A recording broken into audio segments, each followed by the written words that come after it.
Bom, a gente viu na última aula, começamos com a lei de Faraday, chegamos na expressão geral para a energia magnética, do ponto de vista das fontes do campo e do ponto de vista do campo, certo? Uma coisa que o dual, no caso magnético, né?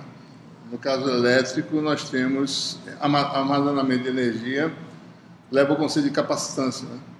Capacitância tem a ver com armazenamento de energia elétrica. O análogo disso, no caso magnético, é a indutância, que tem a ver com armazenamento de energia magnética. Você pode determinar a energia do sistema sabendo esses parâmetros, esse parâmetro de indutância. Então, vamos tentar conceituar o que seja indutância, né?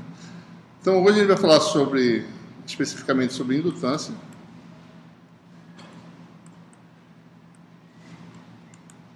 E vamos introduzir também a segunda parte, né, para completar as equações de Maxwell, que seria a corrente de deslocamento, que nos traz uma segunda conexão entre campos elétricos e magnéticos. E aí fecha essas conexões. A gente tem a primeira conexão entre esses campos, que foi a lei de Faraday. A segunda conexão é algo que vai surgir do princípio da conservação da carga. A gente vai conceituar isso aí e fechar as dois novos, digamos, efeitos para completar as equações de Maxwell, né? Começando aí por indutância, a gente vai tentar determinar, por exemplo, para um conjunto de... Suponha que tem um conjunto de circuitos próximos e que circula corrente em cada circuito. Considera que tem aí um conjunto de N circuitos.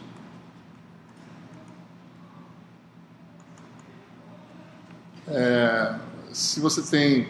Deixa eu pegar uma figurinha aqui para colocar. Aqui, né?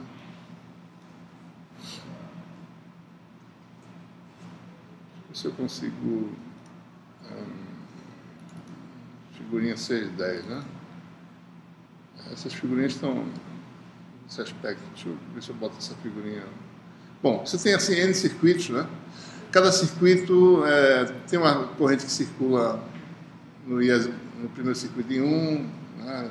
Em 2, no JS no IJ, no IES no I. E isso tem N circuitos. Cada caminho, né, é definido pelo caminho CI.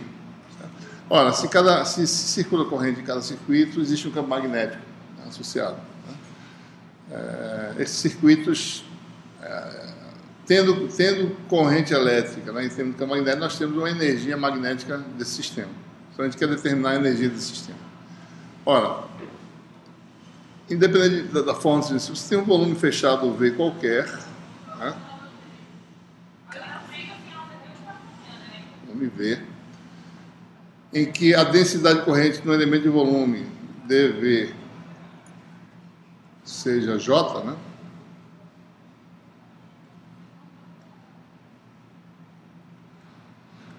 E se o potencial vetor em cada ponto do espaço é o vetor A, inclusive em cima do elemento dV tem um potencial vetor gerado por essa distribuição de corrente A, para um sistema linear, que a gente acabou de falar na aula passada, né?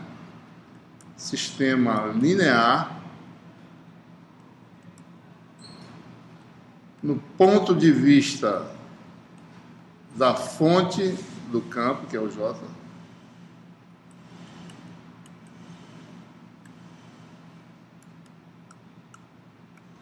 nós sabemos a expressão para a energia desse sistema. A gente integra a energia WB, chamar B do vetor B, densidade de fluxo magnético, energia B, chamar de magnético.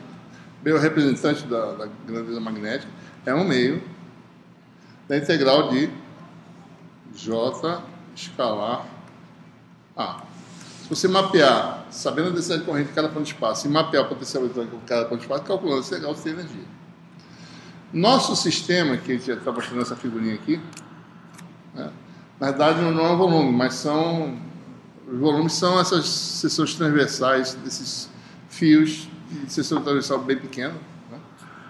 Esses volumes estão, ou seja, o volume, nosso volume V, na verdade, ele, fisicamente ele é constituído de vários circuitozinhos fechados, né? Em que circula a corrente só no circuito. Circuitos próximos, né? Tem um circuito ali que influencia o circuito ali e assim por diante. Então, a integral de J dV, se você tem aí N circuitos,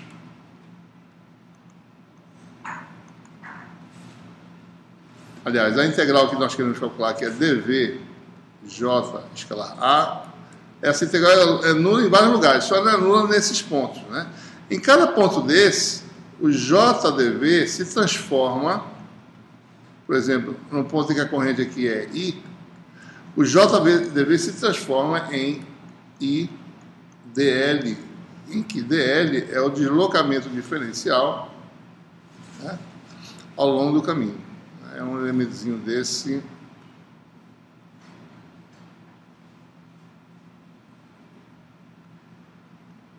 Mas lembre-se, né?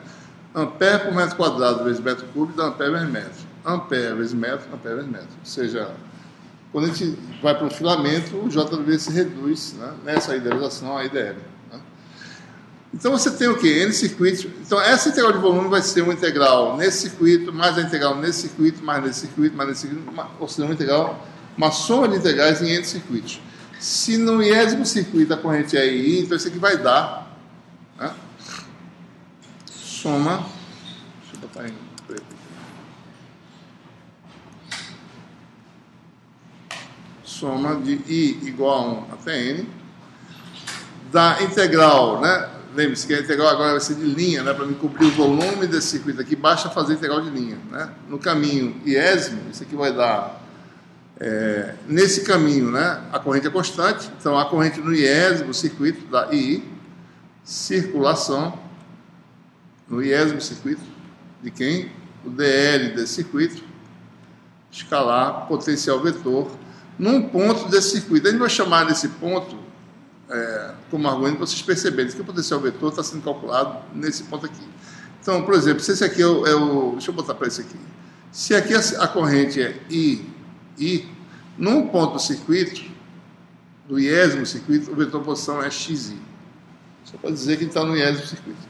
Então, o potencial vetor é calculado nesse circuito, calcula o potencial vetor, que é a soma dos potenciais vetor de todos os circuitos, e integra nesse caminho CI, sabe? Né? Olha, o que é isso aqui, né? Nós temos integral de linha no iésimo circuito. Vamos olhar mais detalhes. Isso aqui vai dar dL escalar A. Vou tirar o argumento, está lembrando que está sendo calculado isso aí. Isso aqui é o quê? Teorema de Stokes. Né? Pega a área SI limitada pelo iésimo circuito, vou botar aqui mais escondido. Caminho CI, certo? A área limitada pelo caminho está aqui, certo? Elemento de área DS. Eu acho que eu estou colocando um I, não, acho que não, DS mesmo, certo? Então, DS, elemento de área. Então, teorema de Stokes, né? A circulação de um campo vetorial no caminho é igual à integral do rotacional na área aberta SI, né? Que é limitada por CI. Isso aqui vai dar integral do rotacional de A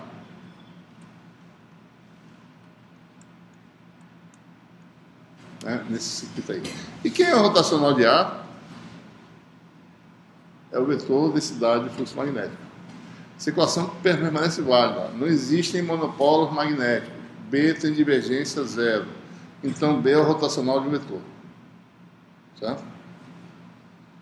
Esse aqui vai dar o fluxo magnético. Né? É B calculado num ponto. Esse aqui é rotacional de A igual a B. Calculado aonde? Num ponto cuja posição está aqui, né? O iésimo circuito tem um vetor de posição XI, né? B no ponto XI do iésimo circuito. Isso aí a gente chama de o fluxo enlaçado pelo iésimo circuito. Tá? Ok? E que nós chegamos então à conclusão? A energia magnética, começamos aqui, né? Um meio disso, isso deu essa soma. Né? Então, nós chegamos a esse resultado. A energia magnética é soma, um meio, né? Soma nos N circuitos de fluxo no iésimo circuito, fluxo magnético, vezes a corrente no iésimo circuito. Tá? Essa é uma expressão importante. Tá? Pega um circuito qualquer, calcula a corrente nesse circuito e o fluxo magnético devido a todos os circuitos nesse circuito. Calcula esse fluxo, porque B é o campo total do sistema, né? Calcula esse fluxo, tem aí energia magnética, uma forma de calcular em termos de fluxos enlaçados, né? Que é fluxo enlaçado. Esse conceito de fluxo enlaçado, apesar de parecer, ele não é muito trivial. Em algumas configurações é muito difícil determinar qual é o fluxo enlaçado por uma parte de um enrolamento, por exemplo. Às vezes é complicado. Então, é difícil em algumas situações, né? Bom, mas por outro lado, quem é o campo do espaço? Né? O campo total é a soma dos campos de cada circuito. A gente pode fazer superposição, né? Cada circuitozinho desse produz individualmente um campo, né? E num ponto do espaço qualquer, o campo é a soma dos campos. Você teria aí o campo num ponto qualquer do espaço seria soma em todos os circuitos do campo produzido pelo J-ésimo circuito, né? Num ponto X do espaço qualquer, né? Esse é o campo total, certo? E com isso, se eu quiser calcular quem é o fluxo no iésimo circuito, né? Vai ser o quê? Integral em SI, né? De ds escalar B, certo? No iésimo circuito, né? Em algumas situações eu estou colocando isso, certo? Em outras não, né? B de xi vai ser calculado dessa forma. Isso aqui vai dar soma e j igual a 1 até n da integral de ds escalar bj. Né? Obviamente, a gente está calculando em que lugar? Bom, na coordenada da área do iésimo circuito. Certo? Então, o que é isso aqui? Isso aqui é o fluxo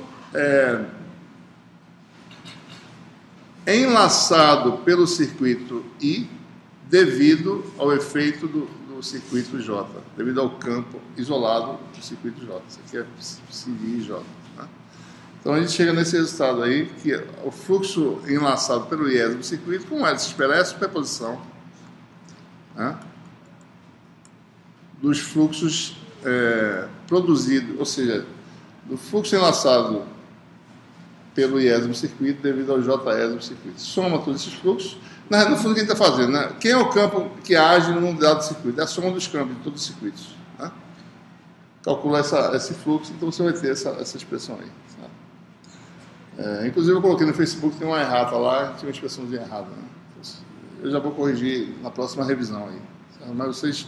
Eu, inclusive, pedi para vocês colocarem no Facebook erros que vocês acharem nos capítulos, coloquem lá para a gente ir corrigindo. Né? Essa forma de a gente rapidamente corrigir os erros. Tá? Observe o seguinte, que o campo produzido pelo J-ésimo circuito, né, BJ,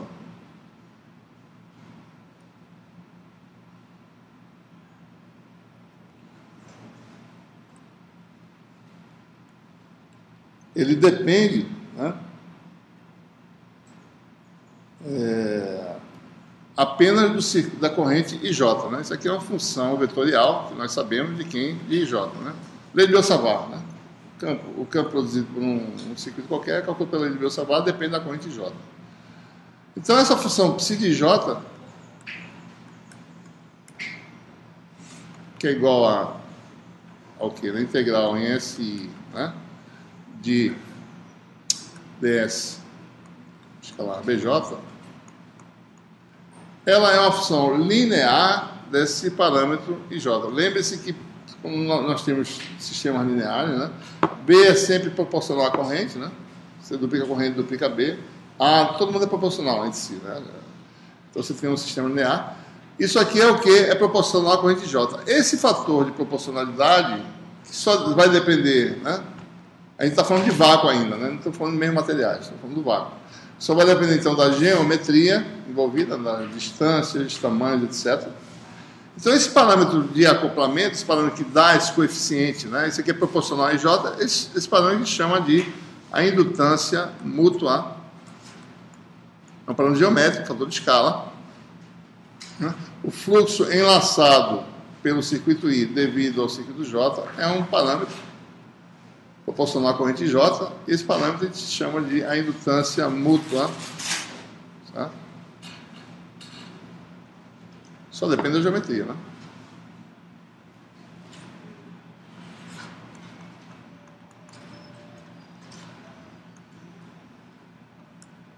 Vai ver daqui a pouco que essa LJ é igual a LJI, né? Isso é simétrico.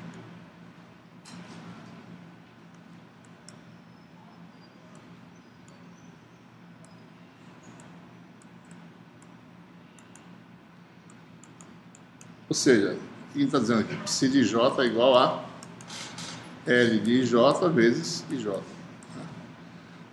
Então, se a gente for calcular a energia magnética, né? Lembrando, né?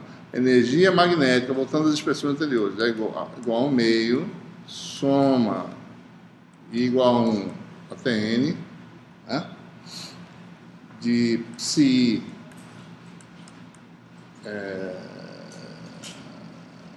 I, né? No caso. É isso. Psi I. Cadê a expressão? Psi I, tá? Por sua vez, o fluxo enlaçado é soma de J igual a 1 até N, né? Por isso que tem isso diferente, né? De psi de J, que por sua vez é quem? É isso aqui.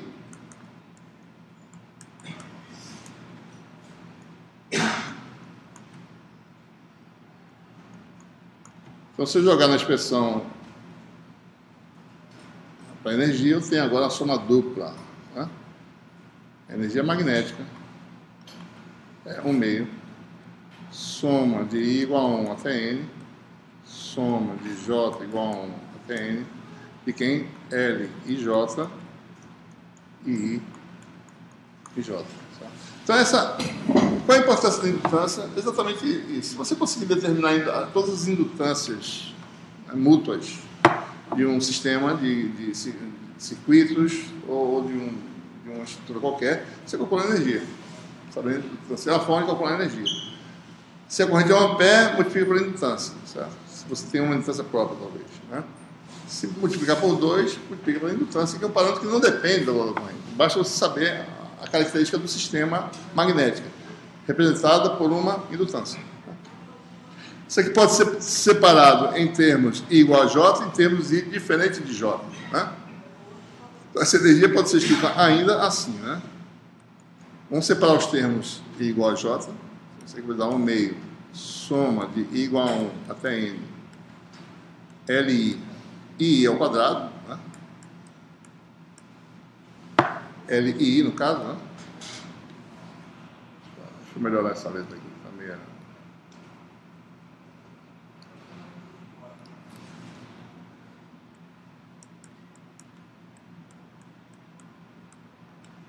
Mais 1 meio, soma igual a 1 até N, soma em J diferente de I, certo? Agora, porque eu separei, né? E L e J e I e J, né? Então, essa seria a forma de determinar essa energia. E essa expressão pode ser ainda escrita também alternativamente, para cada I eu só pego J acima de I, né?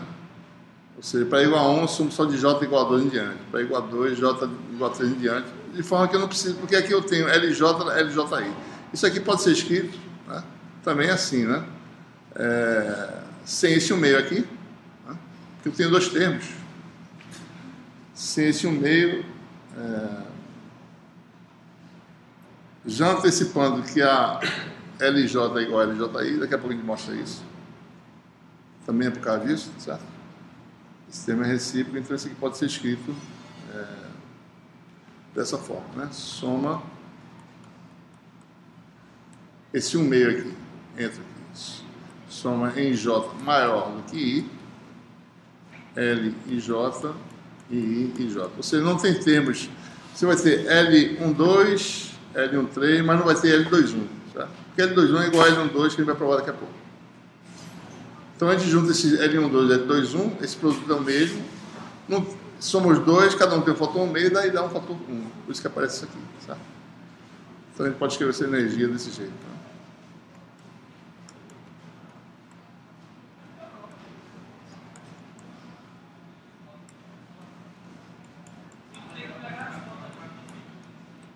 Mas sem o fator no meio agora, com essa restrição de I maior que J.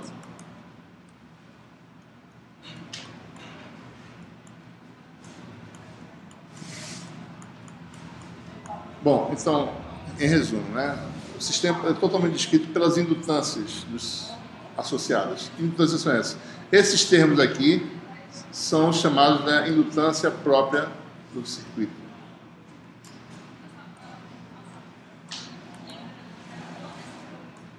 De cada circuito, autoindutância.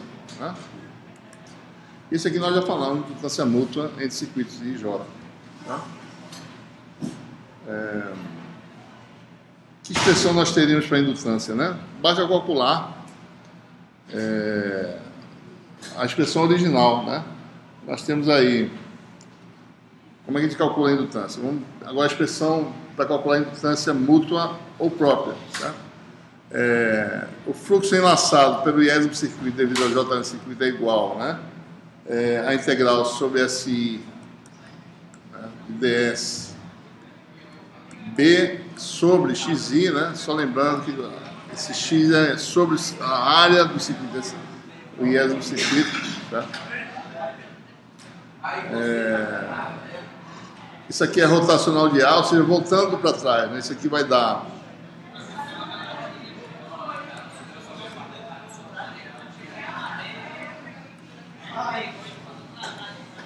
na verdade isso aqui está errado, né? O BJ aqui, tá certo? Desculpa. Né? É o campo produzido pelo Jésimo circuito. Né? Rotacional de A do Jésimo circuito, certo? B igual a rotacional de A. E teorema de Stokes, isso aqui está voltando atrás, a gente já veio de antes, está indo para trás agora. Integral no caminho CI de DL A do Jésimo circuito no iésimo circuito. Tá bom? Então, eu tenho aqui uma espira qualquer, corrente IJ, potencial vetor num ponto X qualquer, nós sabemos a expressão, né? A expressão original, qual é? Lá do último capítulo de eletromagnetismo 1. A no ponto X é quem? No vácuo, μ0 sobre 4π, circulação não, integral de linha fechada no Jésimo circuito de IJ, né, sobre módulo de X menos XJ, certo? Para ser um pouco mais... E aí você tem aqui o DL, né, nesse circuito, certo? Certo? Só para lembrar, né? Isso aqui para a gente lembrar que isso aqui é uma variável. Eu não botei o linha aqui, mas pode ser que eu precise colocar em algum momento, em algumas situações, para não confundir as coisas.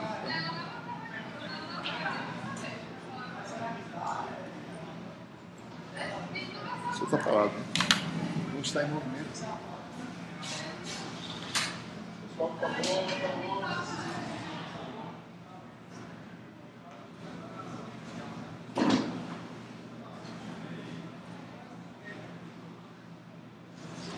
Nossa, tem que organizar essa questão de movimentação, porque para a aula e para todo mundo começa a falar. Sabe? Tem que estar um mecanismo de silêncio. Bem.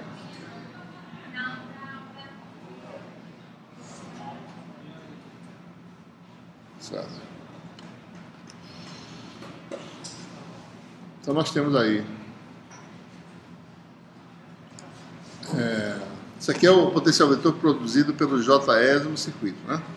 Então, quando eu for calcular isso no iésimo circuito, eu vou botar aqui um xi, ou seja, AJ de xi vai ser xi menos xj. Só para lembrar, né? Ou seja, psi de ij vai ser igual a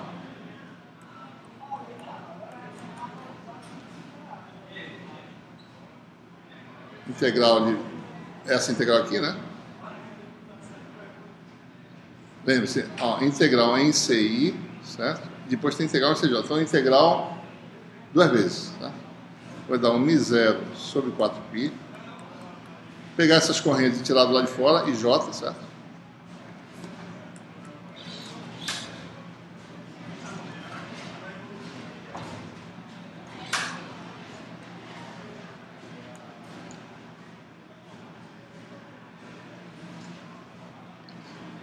Nesse momento a gente tem que tomar bastante cuidado, né?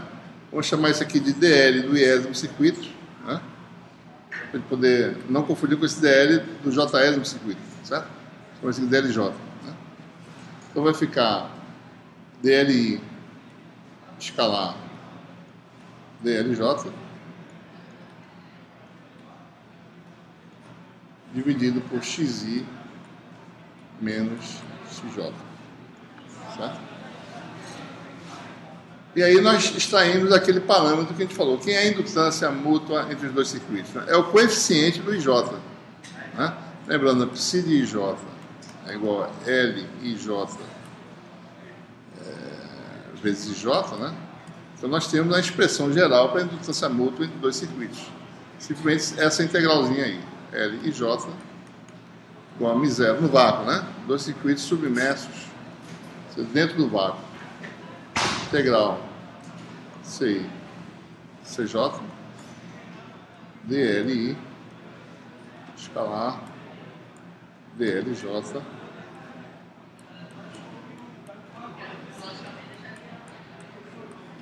certo?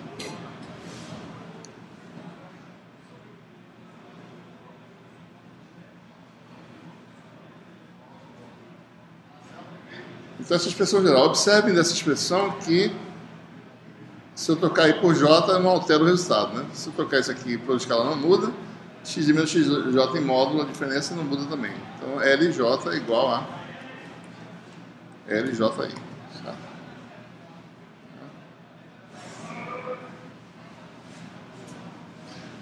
Muito bem. Vou fazer um exemplo aqui conceitual só. Dois exemplos. Uma espira circular, qual seria a indutância própria dela? Né? Certo?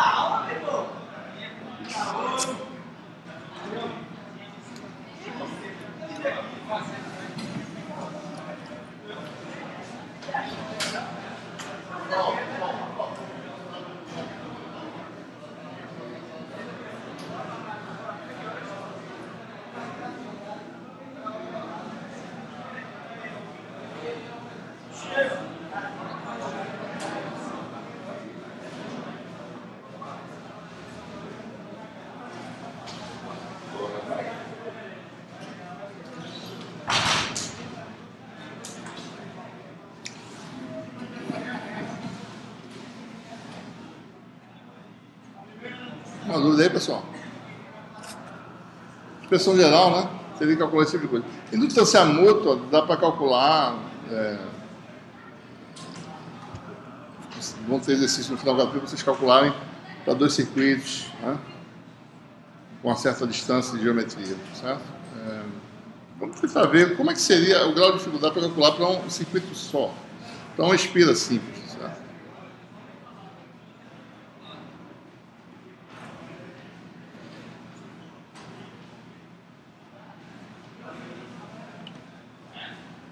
Então,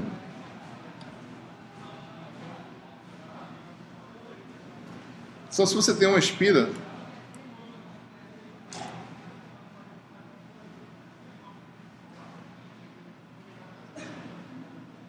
isso aqui não, isso aqui não pode, isso aqui. Uma espira circular, né? Só um exemplo simples.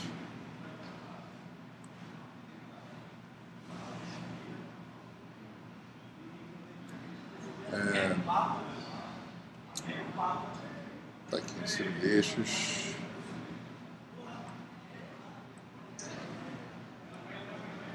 Se for calcular a indutância disso aqui, né, o que eu precisaria fazer, né? Precisaria calcular aquela integral L e I no caso agora, mas tem que tomar cuidado, né? Então, porque aqui a expressão que nós temos aqui é LJ, né? M0 sobre 4π, integral CI CJ DLI DLJ, né? Sobre módulo de x menos xj, né? X menos xj, certo? Então, na realidade, nós tivemos uma dificuldade de calcular isso aqui para uma espira, né? Porque você tem XY vai ser um ponto aqui, XJ vai ser outro ponto um pouco diferente. Eles não são necessariamente iguais, né? Com os diferentes circuitos, X e XJ, certo? Se ele for calcular isso aqui, a integral, a gente não vai calcular, né? Se ele for calcular essa integral aqui, essa integral vai divergir, certo? Porque vai ter pontos em que X igual a XJ. Isso vai dar uma contribuição muito grande, né? Então, a indutância desse sistema aqui seria infinita, digamos assim, uma espira, né? Uma espira de raio zero, certo? Então, o que a gente precisaria fazer seria, no fundo, né, levar em conta que ela tem uma seção transversal não nula, né, um raiozinho, né, seção transversal, certo? E calcular o campo exato em todo o espaço, ou potencial vetor, né, para poder calcular essa integral é equivalente a calcular o campo dessa espira em todo o espaço. Em particular, a gente quer calcular o fluxo enlaçado por ela, calcular o B nessa área aqui, o B que ela produz nela mesma, né? Então, teria que calcular o campo B em todo o espaço, em particular sobre a área, e calcular o fluxo magnético sobre essa área aqui e dividir pela corrente. Eu tenho indutância própria, certo? Lembre-se que quando a gente calculou isso lá no caso da magnetostática, a gente só calculou no eixo Z, né? Calcular fora do eixo Z é muito difícil, certo? Então, não é trivial calcular, a expressão é desse tamanho. Alta indutância de espira. Outra coisa, se o raio for zero, que não, é um caso que não existe, a indutância vai ser infinita, certo? Então, essas coisas podem acontecer, mas lembre-se porque é uma idealização. Teria que levar em consideração o raio de tamanho infinito da seção transversal, e aí sim você vai ter uma indutância que você pode calcular, certo? Ou seja, o fato é que você... o campo, na verdade é o seguinte, o campo B em cima do fio, bem aqui em cima, ele diverge, tá? Devido a essa idealização, algo que tem tamanho zero e tem corrente, né? Então o campo aqui em cima diverge. Então, se você calcular o fluxo magnético aqui, ele vai divergir, certo? Então teríamos esse grau de dificuldade. Não há nenhuma dificuldade em idealizar os circuitos como tendo tamanho de seção transversal zero se você está calculando indutância mútua, dois circuitos, né? Então calcula o fluxo enlaçado desse circuito no outro, não vai ter singularidade nenhuma, porque o campo desse circuito sobre esse, né, ele vai ser bem comportado. Por exemplo, se essas espiras estão muito distantes uma da outra, ele pode fazer aproximações assintóticas para o campo de uma sobre a outra e calcular facilmente, certo? Isso está proposto como exercício. Vamos fazer um exemplo em que a indutância vai surgir, vai ser calculada usando energia, certo? É o exemplo de um cabo coaxial, né?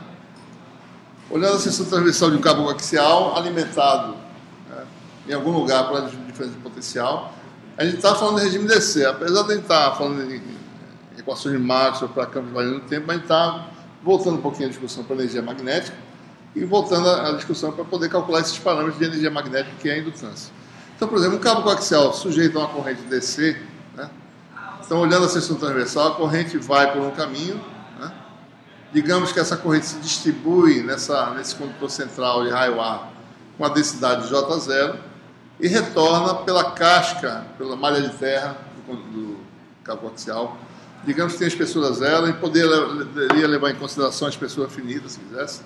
Mas, em princípio, vamos dizer que a espessura zero, então a corrente nessa casca externa é constante, né? A corrente vai por um lado I e volta pelo outro lado I. Esse sistema armazena energia, produz campo magnético, tem energia armazenada.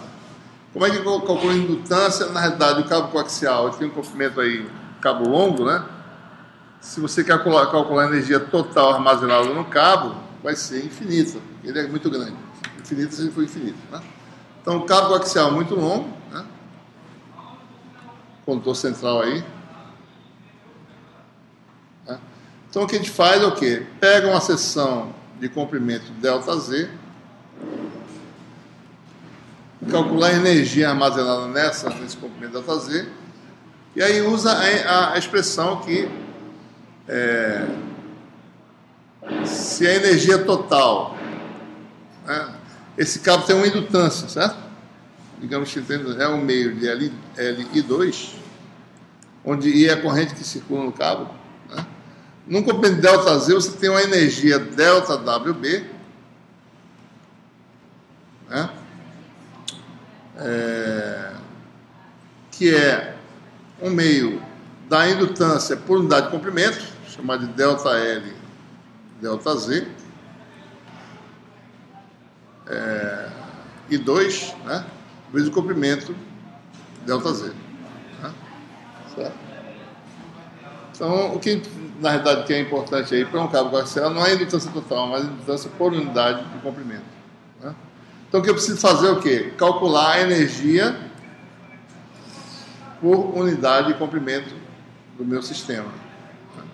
A energia por unidade de comprimento é um meio da indutância por unidade de comprimento e 2. A indutância própria do sistema, né? Um meio de L2. Aqui não existe circuitos acoplados, é um simples sistema que armazena energia. Ele tem uma indutância L, e essa indutância se calcula do ponto de vista, calculando energia magnética. Como é fácil calcular os campos desse cabo coaxial, né? Sabendo os campos, eu posso calcular a energia do ponto de vista do campo. Né? Então vamos fazer isso. Já calculamos isso no capítulo 5, né? Qual é o campo de um cabo coaxial.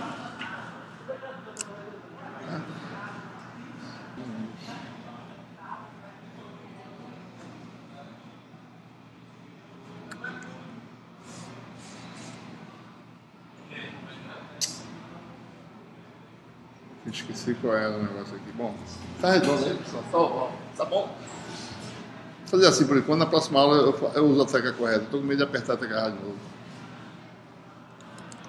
Certo? Deixa eu só fazer algo parecido com uma coisa circular, né? Mais ou menos. Certo? Não vamos circular não. Muito bem, então nós calculamos já isso no capítulo 5. Revisem aí a teoria necessária para calcular isso aí. Digamos que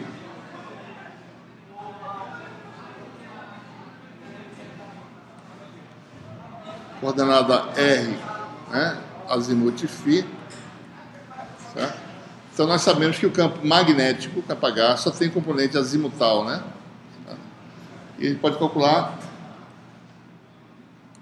Revise isso aí, tá certo? Vocês façam isso novamente, pratiquem esse cálculo desse campo. Dentro do condutor interno, a densidade é J igual a J0 a Z. Então, o campo dentro do condutor ele aumenta linearmente com a distância radial em cilíndricas, da forma J0R sobre 2, né? É azimutal, a φ. Na região 0 menor ou igual a R, menor ou igual a A.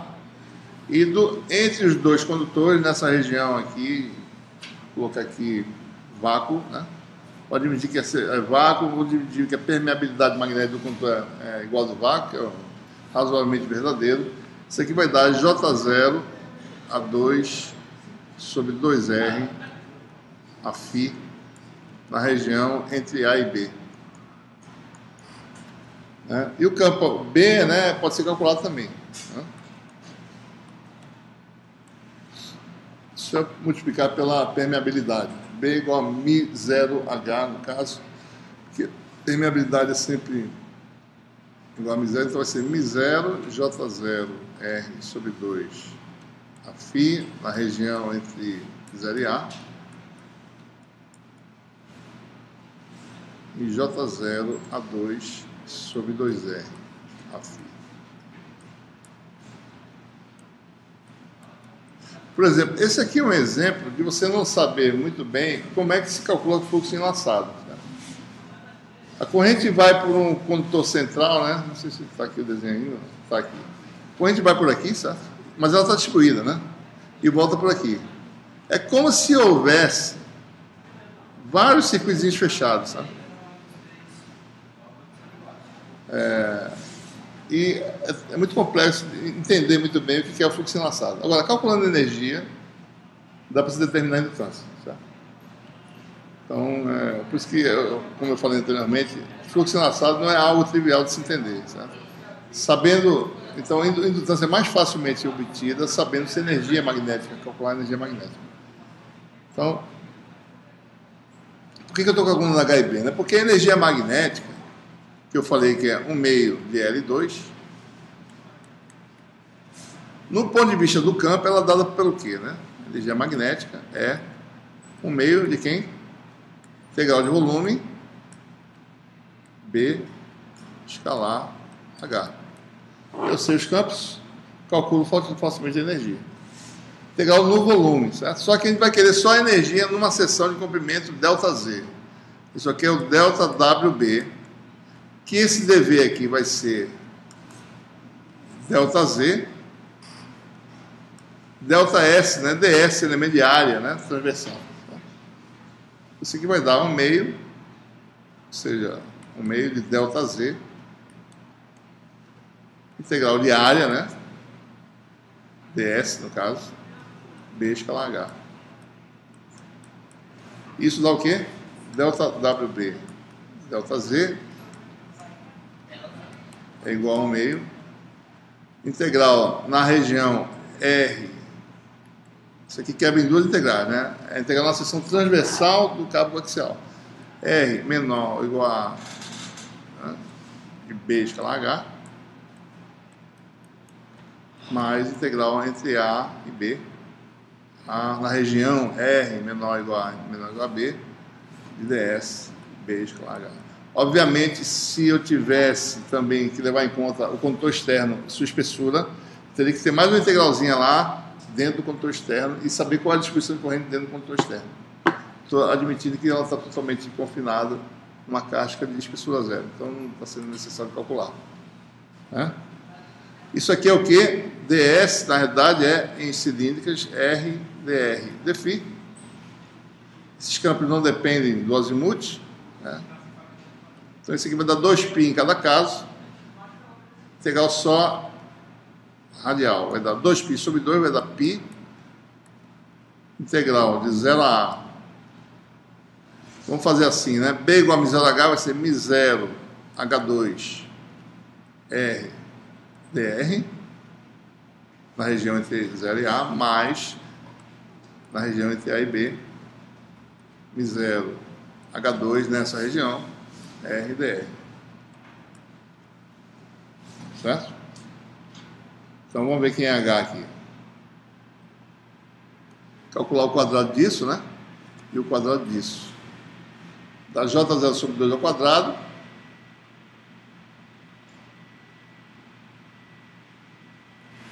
Então, ΔWB ΔZ vai ser igual a π J0 sobre 2 ao quadrado, que vai ser um fator comum nas duas integrais, né? Vai ter um R2 aqui com R dá um R3.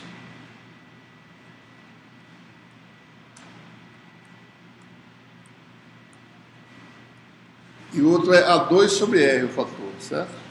É A2 sobre R, né? Vai dar A4,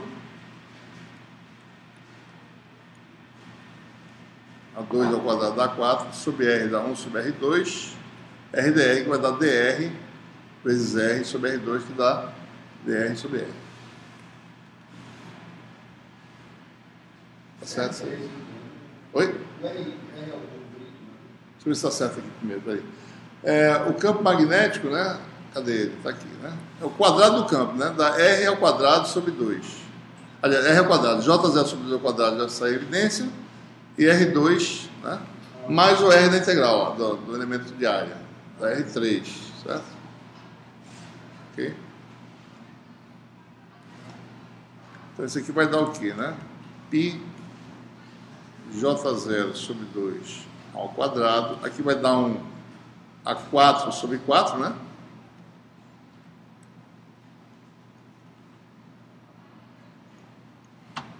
Mais A4. Isso aqui é logaritmo, né? De B sobre A. Log de B menos log de A. Log de B sobre A. Está faltando um zero aí há muito tempo, né? A gente perdeu o zero já. Dissipou-se. Está lá em cima aqui. zero está perdido aqui, certo? zero. Certo?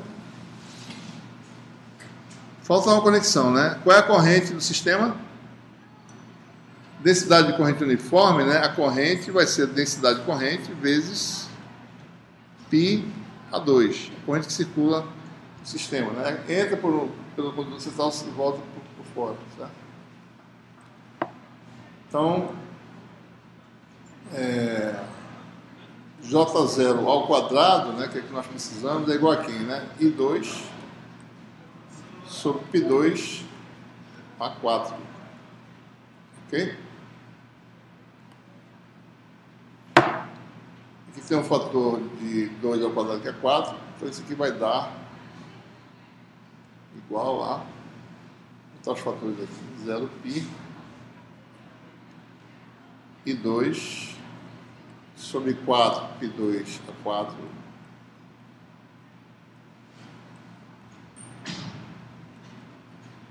Tem A4 sobre 4,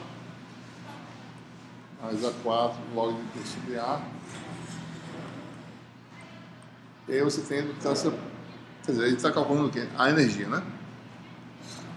Então, quando cancela esse P aqui com esse, tem um fator 16 aqui, esse A4 cancela também, né?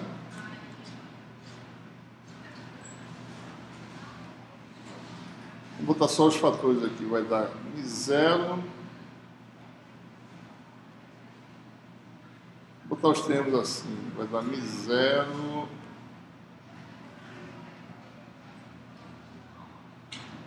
Vou botar esse fator 4 para dentro aqui, tá certo? Vou botar assim, 0 sobre 2. 0 sobre 2. 16 dá 8, dá 1/8, né? Certo? Mais 1/4 mais 1/2, né? E log de B sobre A, né? Tá certo aí? Essa é a energia vezes 2. Isso é o que, pessoal? É 1/2 da indutância por unidade de comprimento e 2. Aí você tem, então, o fator aqui, né? Esse 1/2. Vou botar esse meio exatamente por causa disso. Então, a indutância por unidade de comprimento é o fator entre conchetes, né? Com 0, né?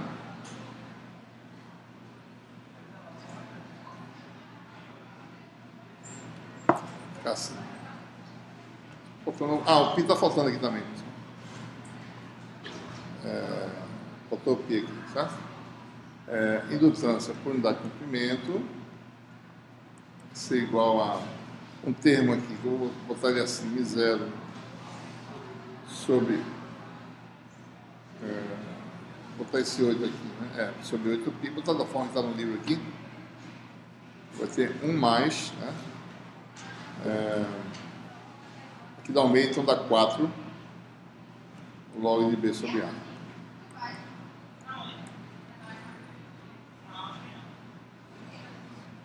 Certo? A indutância do cabo coaxial está comendo dá para essa expressão aí, né? Expressão conhecida. Essa parte aqui depende da razão B sobre A, certo? Se B é igual a A, ou seja, se você chegar nos dois condutores e eliminar o espaço entre eles, isso aqui dá zero, certo? Então isso aqui tem a ver com a energia que está do lado de fora do condutor interno, a energia que está entre os condutores, né? Então por isso aqui é chamada de indutância externa do cabo coaxial. Externa nesse contexto, externa ao condutor central. Externa, digamos assim, externa aos dois condutores, né? Na parte que não tem condução, não tem corrente elétrica. Tá? Então isso aqui é indutância externa.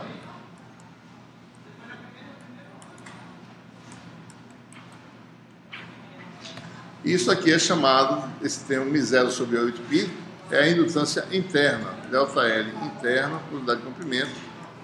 Esse fatorzinho importante aqui, μ0 sobre 8π, certo?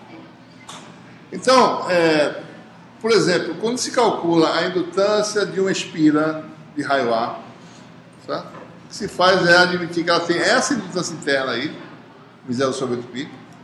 Então, se eu tenho uma espirazinha, vamos olhar a seção transversal da espira aqui, tá certo? Agora, realmente, você... olhando de cima, isso aqui, na verdade, é uma roda, né? Se eu gosto de estacionar aí. Deixa eu ver se eu faço melhor, peraí.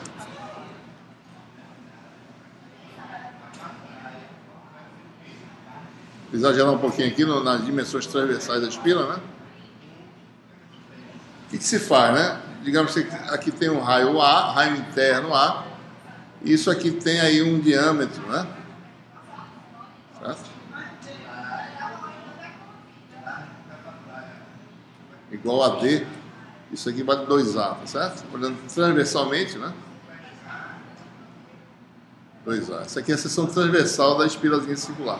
Então, como é que se calcula a indutância? Aproximadamente. Vai ter um termo que vai ser indutância interna, é aproximadamente igual a essa parte aqui vai me contribuir com μ0 sobre 8π. E o resto é calculado de forma, calcula o campo dessa espira, como se ela tivesse seção transversal zero e integra, né? Calcula o fluxo nessa área aqui, ó. Fluxo magnético nessa área aqui,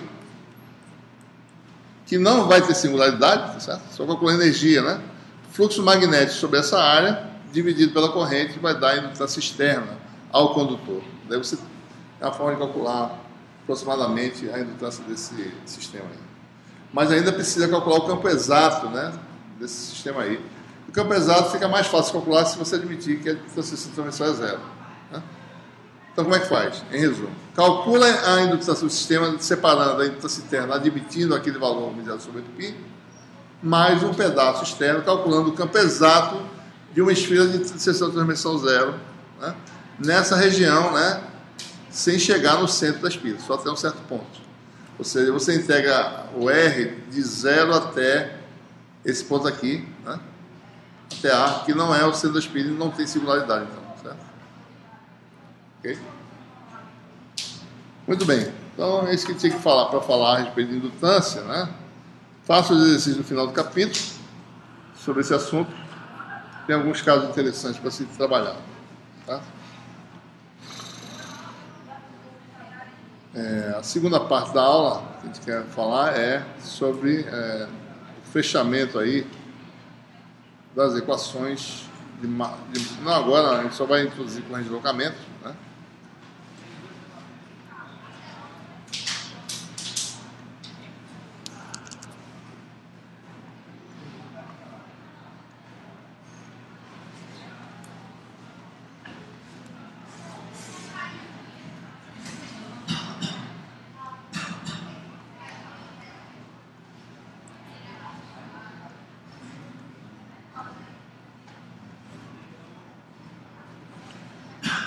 Bom, a gente já se deparou com uma situação no capítulo 4, né, sobre o princípio da conservação da carga, né?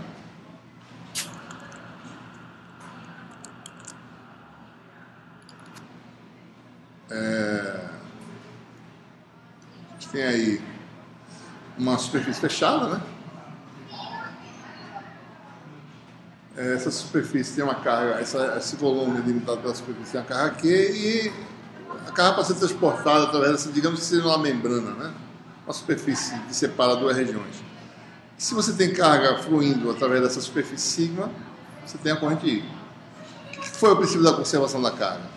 A corrente I é menos a taxa de variação da carga dentro do volume. Tá? Só isso, simples, né? Ou seja, se a corrente que sai aqui é I, observe que eu estou usando agora I minúsculo, viu, pessoal? A corrente instantânea, a gente usava I maiúsculo para a corrente descer, né? Se a carga é Q, né? Então, o princípio da conservação da carga na sua forma macroscópica era simplesmente esse. A corrente positiva que flui para cá é menos a taxa de variação da carga envolvida pela superfície sigma. Tá? Isso é um princípio simples, né? E bem básico. Em termos das grandezas de campo e de grandezas de densidade, o que é I? Né? I vale a integral de superfície da densidade corrente que existir. Pega um elemento de área, né? Para o exterior, calcula o fluxo para o exterior, né? Fluxo de corrente, isso vai dar. Isso aqui é a corrente arredondada, que é variante no tempo, né? J escalar ds, ou a menos ddt. E por sua vez a carga, né, é integral de volume na densidade de carga. Né? Esse outro também é um rho itálico aí, que não dá para diferenciar muito bem aqui. Se essa geometria é fixa, né, se sigma é fixo no espaço, sem a gente estar alterando com o tempo a geometria, essa derivada é a derivada total, né? Mas nesse caso, se a geometria está fixa, né, isso aqui só se aplica à densidade de rho. Então isso aqui vai dar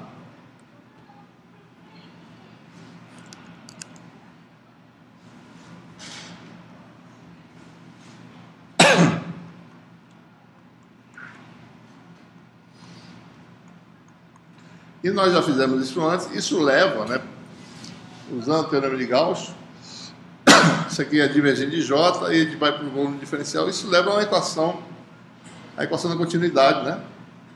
Que é a forma microscópica do princípio da conservação da carga. Divergente de J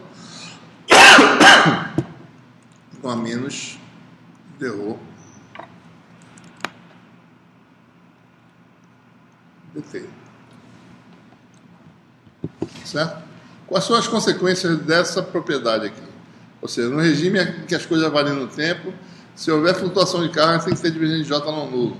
Você lembra que no caso do magnetocharge a gente falou, bom, a gente está no regime de corrente estacionária, isso aqui era zero. J era divergente de J igual a zero, forma linhas fechadas, né? O que nós temos na magnetostática, originalmente? Temos a lei de Ampère, né, que diz que é rotacional de H. Portanto, agora, o campo é variando no tempo, vamos admitir que seja verdadeira a lei de Ampère que a gente obteve no caso do magnetostático, igual a J. Certo? Ora, mas o que acontece aqui? Se eu aplicar o divergente dessa equação, em ambos os meios, o que acontece?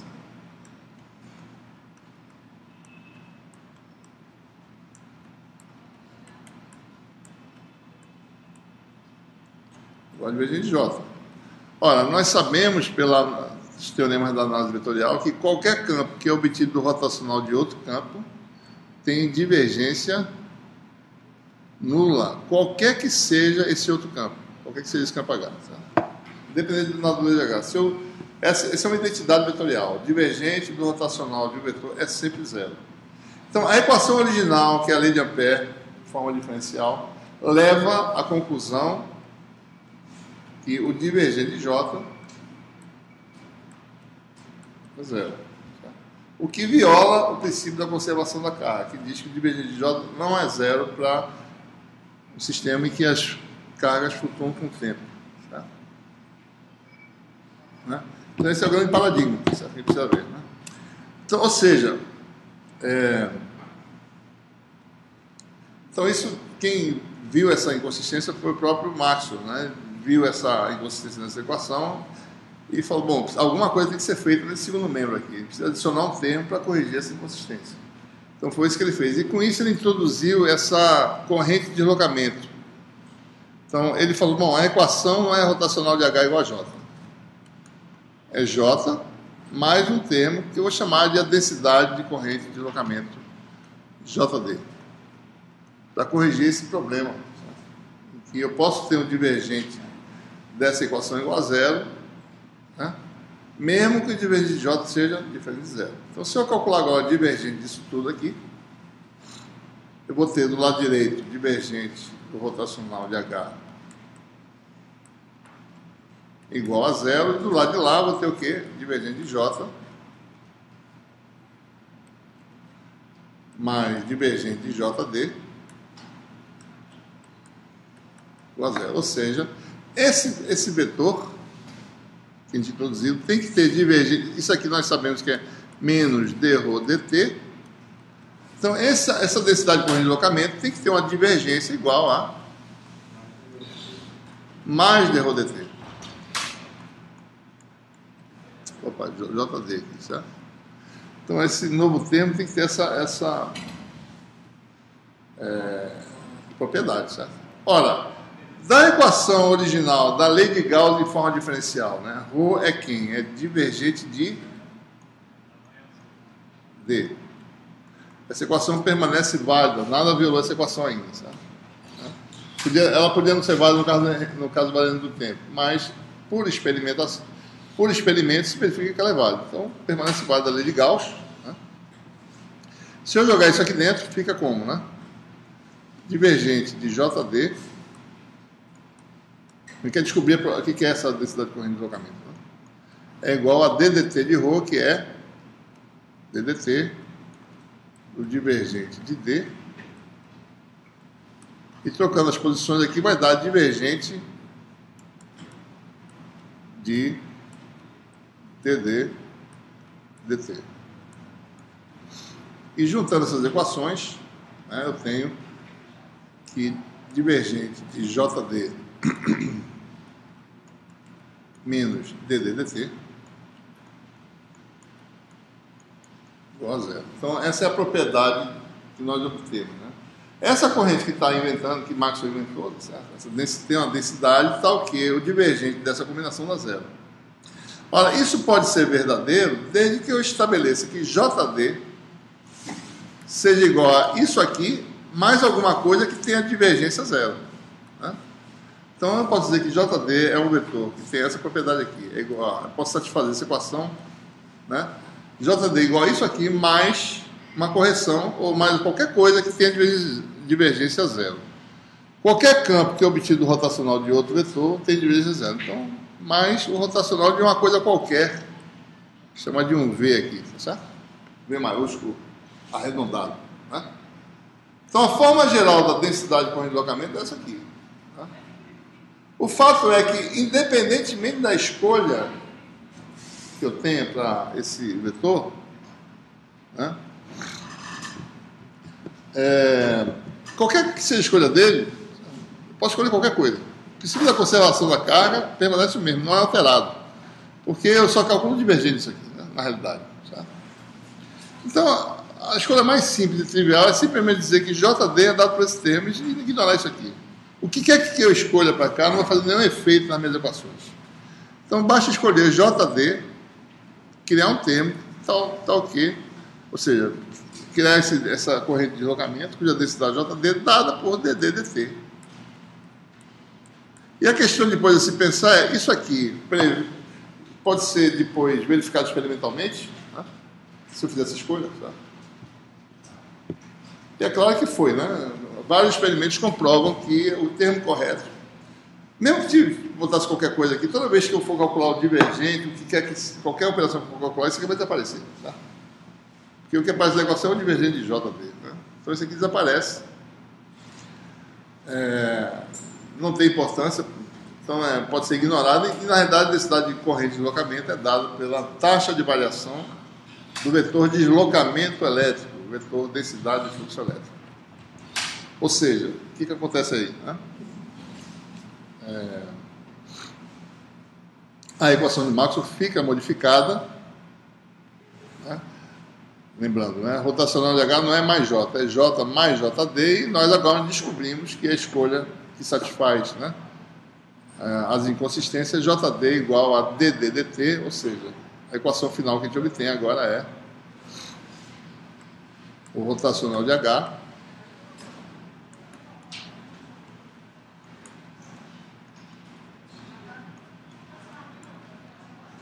nova conexão entre grandezas elétricas e magnéticas. Observe-se que, o que a gente olha para essa equação? Numa região de espaço onde não tem a densidade de corrente, você vai ter circulação de campo magnético, isso aqui leva a circulação, né? Certo? Se você tiver variação do tempo de uma grandeza elétrica, é o inverso, é o dual da lei de Faraday, né? Variando no tempo o campo elétrico ou a densidade de fluxo elétrico, eu gero no espaço o campo magnético em circulação no mundo. Mesmo que eu não tenha uma corrente fluindo no espaço. Campo magnético variando no tempo gera um campo elétrico, campo elétrico variando no tempo gera um campo magnético. Mais ou menos essa é a implicação que vai ter. A forma integral dessa equação, chama isso aqui de volta de JD, né?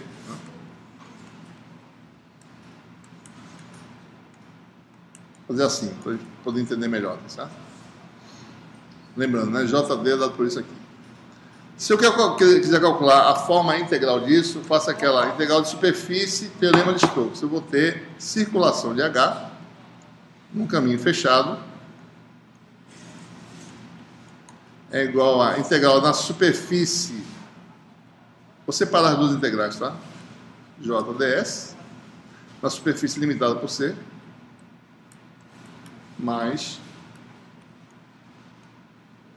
JD escalar ds na superfície S limitada por C. Isso aqui é a corrente de condução. Tá? Isso aqui é a corrente de deslocamento. Então é assim que a gente vê isso aí, né? Circulação de H é a corrente de condução mais a corrente de deslocamento. Tá? Então, essa corrente de deslocamento também foi introduzida por Maxwell para resolver o paradoxo do capacitor. Tá? Deixa eu mostrar aqui. Essa figura não está muito boa, né? Não sei, eu vou mostrar. Deixa eu fazer uma figura melhor aqui. Você tem um circuito fechado, né, em que tem uma fonte aí que faz circular uma corrente. Vamos voltar para o regime. Não, regime AC mesmo, regime de corrente que vai dentro do tempo, certo? Você tem aqui o circuito fechado, você tem uma tensão, uma fonte, né? Vou botar essa letra não para não confundir. Uma fonte que impõe a diferença potencial, isso pode variar no tempo. Você tem um capacitor aqui, certo?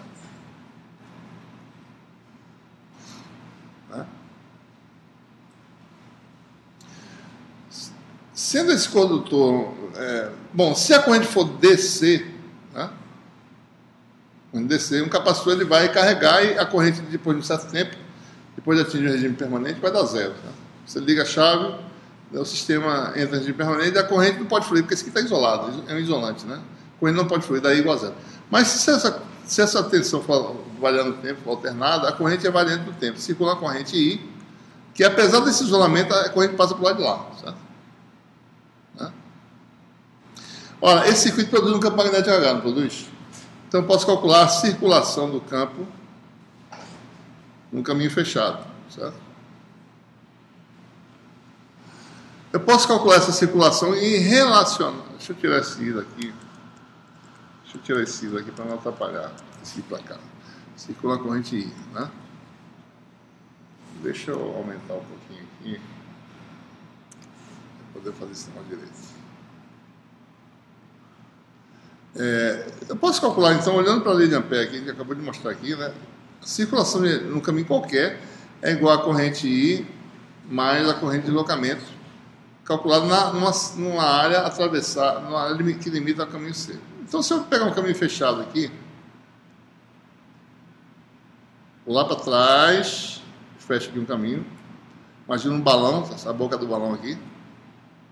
Calcula a circulação de H. Se eu pegar uma área fechada, né, que seja essa área aqui, imagina uma calota, certo? Vou chamar isso aqui de S1.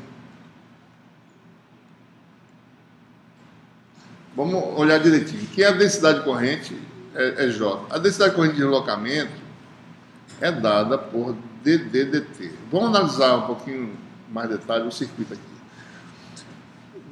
Bom, existe carga elétrica, existe campo em qualquer lugar onde tem carga elétrica, certo? Tem uma corrente elétrica, tem um campo, eu estou calculando isso aqui, agora me confundi, certo? Deixa eu ver. Essa seta está errada, né? Deixa eu fazer direitinho aqui. Vou poder fazer direito isso, peraí.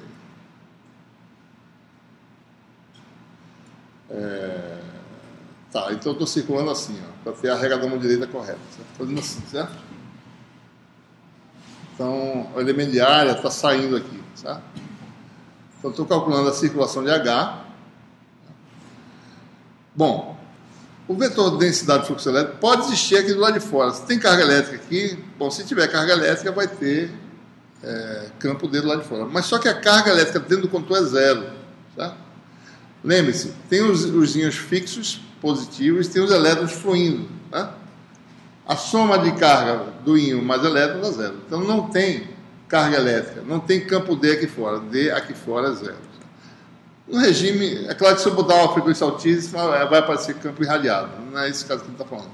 Vou fazer quase DC, certo? Valendo no tempo. Então D aqui fora é zero, certo? D dentro do condutor também é zero, porque o condutor quase perfeito, boa condutividade, o campo elétrico é zero, D também é zero, certo? Então não tem densidade corrente de deslocamento dentro do condutor, nem na sua vizinhança. Não tem esse termo. O vetor de densidade de fluxo elétrico é zero. Então, se eu calcular a integral de HDL nesse caminho C e calcular a integral de superfície JDS mais JDDS, ou seja, nessa área S1, né? Calcular essa integral mais essa aqui dá zero, porque D vale zero na vizinhança e dentro do condutor, certo? E essa integral de superfície aqui vai acontecer zero em todos os pontos, menos aqui, nesse ponto aqui, em que a área cruza a seção transversal do fio. Nesse ponto, a integral de JDS dá exatamente a corrente que flui do circuito, que é I, certo? Ok? Então, a integral de HDL dá a corrente I. Se eu pegar uma outra área, certo? Que agora seja, deixa eu apagar isso aqui. Se ser essa área, mas pegar uma que não passe no fio, mas passe por dentro do capacitor, certo? Essa é a minha área, né? Essa área aqui, né? Passa por dentro do capacitor, ou seja, ela não intercepta o fio, intercepta uma região isolante, certo? Bom, se eu não tivesse a corrente de deslocamento, quanto é que daria esse integral? A integral de HDL daria quanto? A integral de JDS dá 0, 0, 0, daí chega aqui também J igual a 0, então daria 0, certo? Mas não vai dar zero por quê? Porque a equação correta é essa aqui, né? JDDS. Então eu teria que pegar a integral de JDDS nessa seção transversal e esse valor daria exatamente a corrente I, se você for calcular, certo? Basta calcular o campo interno, basta calcular o campo elétrico dentro do capacitor, o D, calcula o DDT, dada uma variação de tempo dessa fonte, você vai calculando por aqui, vai dar o mesmo resultado I. É a continuidade, certo? A corrente flui aqui, flui corrente de deslocamento em D aqui no capacitor, certo?